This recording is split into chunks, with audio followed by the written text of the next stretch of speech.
Please sir, क्या दलितों को यहाँ भी बोलने नहीं सर, अगर सबको 4 मिनट दे दो फिनिश इन 1 मिनट। ये भेदभाव नहीं चलेगा दलितों के साथ। Time is 4 minute, don't waste. भाई सर, आप क्या करो अगर सबको 4 मिनट दिए तो आप मना करो, मैं बंद कर देता हूँ उसको। क्या दलितों को सबसे आखिरी में नंबर मिलेगा और बोलने का मौका मिलेगा? क्या मजाक कर रहे हैं सर आप? नो, ये all independent people are having only 4 minutes. You take sir, independent में अपनी पार्टी का मेंबर हूं सर, और जीत के आया हूं सर, किसी की दया में नहीं आया। आज हम संविधान की गौरवशाली यात्रा पे बात करने के लिए चर्चा कर रहे हैं। कल से ये चर्चा चल रही है सर। मैंने बहुत सारे दोनों पक्ष के और जितने भी हमारे मेंबर हैं सुना सर, उनको बड़े बड़े नेता हैं सर। इसके भाग 1 में लिखा हुआ है India that is Bharat, Hindustan नहीं लिखा हुआ है सर। लेकिन सारे नेता संविधान पे चर्चा कर रहे हैं, लेकिन हिंदुस्तान ही कहेंगे, भारत कहने की हिम्मत नहीं जुटा पा रहे हैं। ये बड़ा सवाल है सर कि क्या संविधान के हिसाब से बात रखी जा रही है। मैं धन्यवाद दूंगा फूले साहब बाबा साहब अम्बेडकर को और मेरे नेता मान्यवर साहब श्री काशीराम को। 25 नवंबर 1949 को संविधान को सौंपते हुए डॉक्टर बाबा साहब अम्बेडकर ने कहा था कि 26 जनवरी 1950 को हम विरोधाभास भरे जीवन में प्रवेश करने जा रहे हैं। राजनीतिक जीवन में तो हमारे पास समानता होगी, लेकिन सामाजिक और आर्थिक जीवन में असमानता होगी। क्या ये चुनौती आज 75 साल बाद दूर हुई है? भारत ने 26 जनवरी 1950 को संविधान लागू होने के साथ खुद को एक संप्रभु लोकतांत्रिक और गणतांत्रिक राज्य होने का ऐलान किया। लेकिन सर, उस समय संविधान की स्थिति ये थी कि जैसे गांव का कोई आदमी, मैं 50 की बात कर रहा हूं, वो 50 साल पहले शहर में आ जाता और बड़े लोगों की महफिल में चला जाता, उस जहां वो खाना खा रहे हो, और वो टेबल पे नैपकिन को खा के जो है कि कहता कि ये तो फीका, क्योंकि वो जानता ही नहीं था, वो समझता नहीं था संविधान को, संविधान है क्या। संविधान उसके लिए महज दस्तावेज था। ये जिम्मेदारी थी राजनीतिक दलों पे कि वो संविधान को व्यवहार में लेके आते। और इसके इतने सारे आर्टिकल हैं, अगर इनको व्यवहार में लाया जाता तो मुझे लगता कि आज देश बहुत बदल गया होता। बाबा साहब ने कहा था कि लोकतंत्र भारतीय भूमि का केवल ऊपरी पोशाक है, उनके अनुसार यहाँ की संस्कृति अनिवार्य तौर पर लोकतांत्रिक है। भारत जैसे गरीब और गैर बराबरी वाले देश में संविधान के जरिए छुआछूत खत्म करना, वंचितों के लिए सकारात्मक उपाय करना, सभी वयस्कों के लिए मतदान का अधिकार देना और सबके लिए सम्मान अधिकार तय करना, ये बहुत बड़ी उपलब्धि थी सर।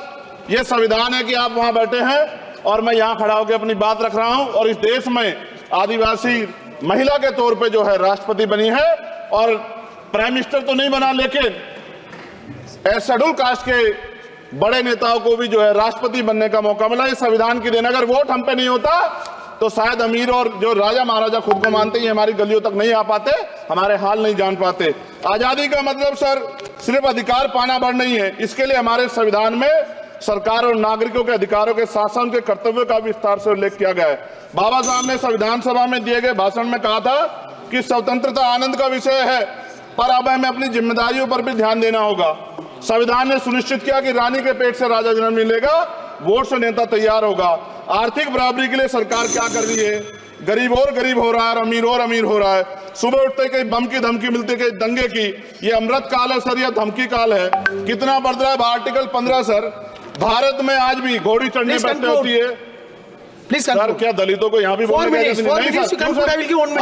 सर? अगर सबको 4 मिनट दे दो फिनिश इन 1 मिनट। ये भेदभाव नहीं चलेगा दलितों के साथ। Time is 4 minute, don't waste. भाई सर, आप क्या करो अगर सबको 4 मिनट दिए तो आप मना करो, मैं बंद कर देता हूँ उसको। क्या दलितों को सबसे आखिरी में नंबर मिलेगा और बोलने का मौका मिलेगा? क्या मजाक कर रहे हैं सर आप? नो, ये all independent people are having only 4 minutes. You take sir, independent में अपनी पार्टी का मेंबर हूं सर, और जीत के आया हूं सर, किसी की दया में नहीं आया। Take 1 minute and finish. Sir, कल भी बोले तो एक दलीय पार्टी के लोग, आप मौका दो सर। मूछे रखने पर हत्या होती है, महिलाओं पे, छोटे मासूम बच्चों पर रेप हिंसा होती है। एनसीआरबी का डाटा देकर डर लगेगा। यही 1 किलोमीटर में संविधान को जला गया, और महाराष्ट्र के परभनी में अभी भी संविधान को नष्ट किया गया, उसकी कॉपी को।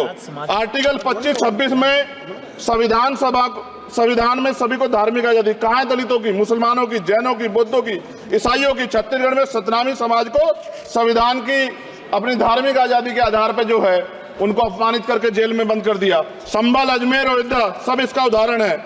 ये सरकार आलोचना डरती है। कितने लोग जेल में बंद है? मिरान हैदर, खालिद सैफी, उमर खालिद खान, सिफा खान, गुलफ्शा फातिमा और आजम खान साहब राजनीतिक विरोध में बंद है।